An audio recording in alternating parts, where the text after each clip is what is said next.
नमस्कार, बिहार मिथिला न्यूज़ में आपका स्वागत है। मैं हूं मनोज। जब भी कोई गंभीर चिकित्सीय व्यवस्था को लेकर के हम आम नागरिक, आम जनता, खासकर उन मरीजों को जो न्यूरो से संबंधित बीमारी से ग्रसित होते हैं, और हम बता दें न्यूरो का इलाज एक जटिल प्रक्रिया है, इसे आसान मत समझिएगा। न्यूरो फिजिशियन या न्यूरो सर्जन जो कि जोखिम उठाते हुए किसी गंभीर मरीज का इलाज करता है, तो उस समय कितनी बड़ी चुनौती होती है। आज हम आपको बताएंगे न्यूरो से संबंधित ऐसी बीमारियों के इलाज। हमारे साथ डॉक्टर मयंक हैं जो कि MCH जयपुर से। थोड़ा सा अपना इंट्रोडक्शन। मैं डॉक्टर मयंक कुमार, मैंने अपना MBBS नागपुर से, गवर्नमेंट मेडिकल कॉलेज नागपुर से किया।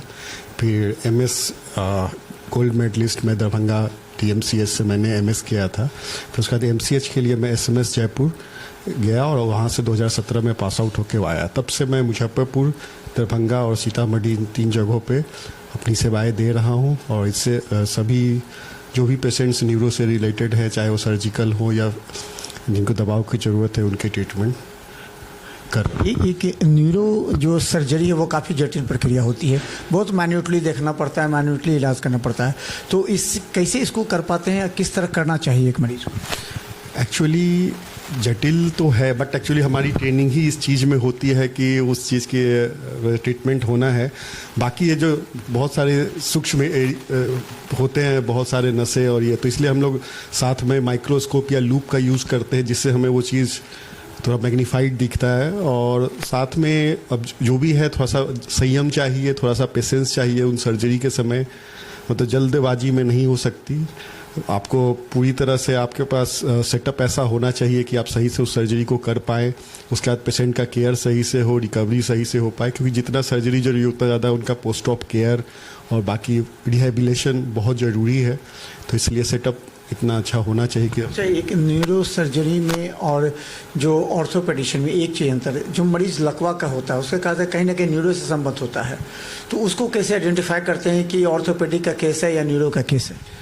पेशेंट के सिम्टम्स अलग होते हैं। मतलब ऑर्थो के पेशेंट या न्यूरो के पेशेंट सिम्टम्स जब पेशेंट प्रेजेंट करते हैं, अगर पेशेंट को किसी भी अंग में सिर्फ दर्द हो रहा है, जॉइंट्स में, सारे जॉइंट्स में पेन हो रहे हैं, या फिर चोट लगी है, या फिर कुछ भी पुराना एक स्पेसिफिक एरिया का दर्द है, तो वो जनरली पहले ऑर्थो का हम लोग सस्पेक्ट करते हैं। बाकी तो इन्वेस्टिगेट करके बाद की बात है। बाकी नस के सिम्टम्स अलग होते हैं। हाथों में झंझनाहट, कनकनाहट, सूनापन, हाथों में कमजोरी आ जाना, पूरी तरह से वीकनेस आ जाना, इन सब चीज़ों में जनरली न्यूरो को पहले कंसल्ट करते हैं। उसके बाद फिर अगर लगा वैसा तो आफ्टर इन्वेस्टिगेशन लगता है कि नहीं, कभी कभी ये एक दूसरे पे वो हो जाते हैं, ओवरलैपिंग होता है डिपार्टमेंट्स का। जैसे स्पाइन है तो ओवरलैपिंग होता है, बट ऐसे जनरली जब वीकनेस ज़्यादा होता है, झंझनाहट है, सूनापन, तो जनरली वो न्यूरोलॉजी में क्या करते हैं जब किसी के शरीर में, हाथ में, पैर में झंझनाहट आता है, तो उस समय क्या करता है न्यूरो सर्जन? उसको डिपेंड करता है किस एरिया में है। अगर वो हाथ के पार्ट में है, गर्दन में दर्द है, तो जनरली वो सर्वाइकल स्पॉन्डिलोसिस सस्पेक्टेड होता है। अगर कोई चोट नहीं है तो फिर वो नस अंदर से डिस्क बाहर आ जाता है, तो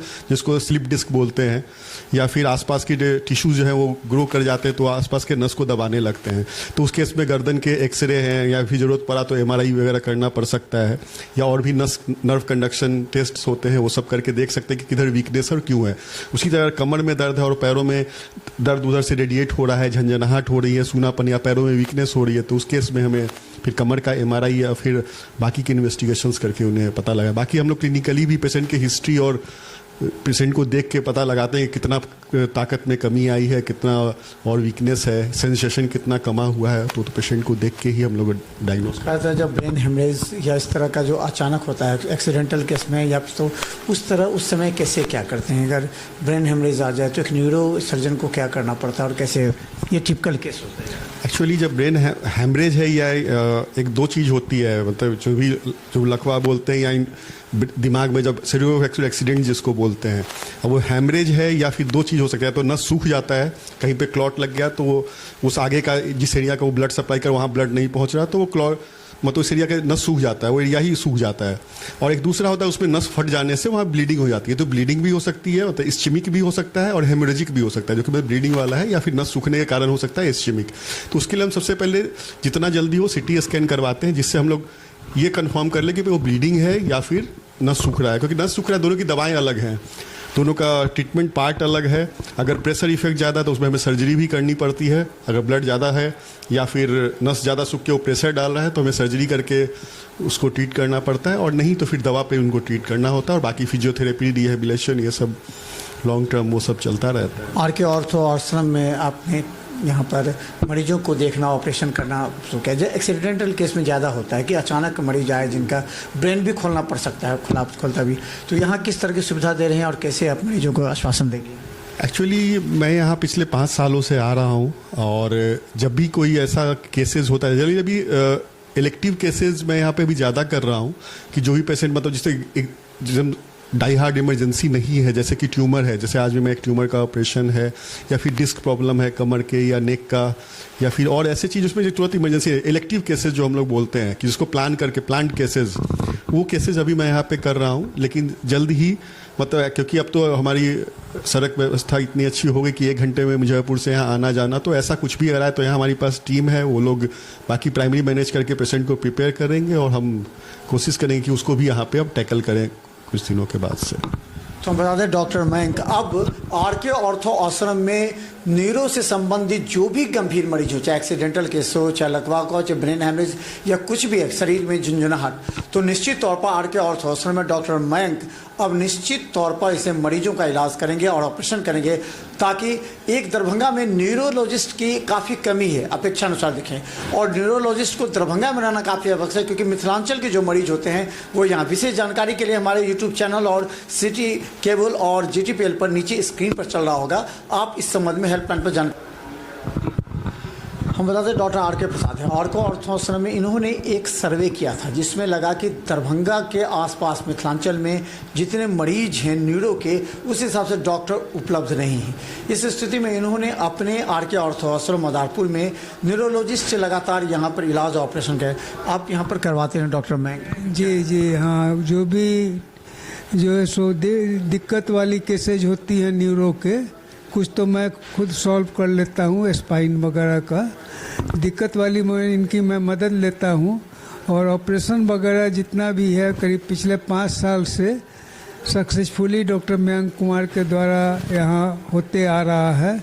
और कि हमें बहुत खुशी है कि आर के ऑर्थो आश्रम अब न्यूरो सर्जन से भी सुसज्जित है।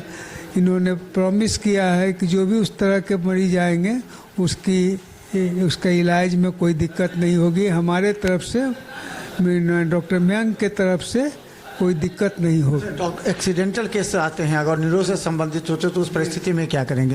क्योंकि ये आपने नर्सिंग होम भी स्टार्ट किया है। जी हाँ, इसमें ICU वगैरह सब की व्यवस्था है, और इमरजेंसी प्रॉब्लम्स के लिए भी हमारे पास टीम है, एनेस्थेटिस्ट की टीम है और भी टीम है।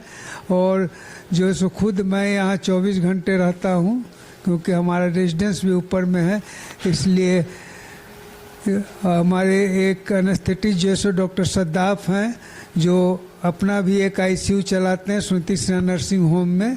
तब हम लोग दोनों मिलकर कोऑर्डिनेशन से उस तरह के इमरजेंसी केसेज को भी डील करने में सक्षम हैं। और डॉक्टर मयंक जो है सो उनसे बराबर मदद ली जाएगी। मुजफ्फरपुर में भी वो काफ़ी व्यस्त हैं, लेकिन उन्होंने प्रॉमिस किया है कि हम जो है सो यहाँ समय देंगे। तो बता दें आर के ऑर्थो आश्रम एक नर्सिंग होम का रूप ले लिया है। यहाँ चर्म रोग विशेषज्ञ से लेकर के अगर न्यूरोलॉजिस्ट, फिर ऑर्थोपेडिक एवं अन्य तमाम जो अचानक एक्सीडेंटल केस होते हैं उसको यहाँ पर, क्योंकि यहाँ ICU की व्यवस्था है, अब पूरी हाईटेक व्यवस्था के साथ अब मिथिलांचल के मरीजों को यहाँ पर इलाज की सुविधा मिलेगी। देखते रहिए बिहार मिथिला न्यूज। धन्यवाद।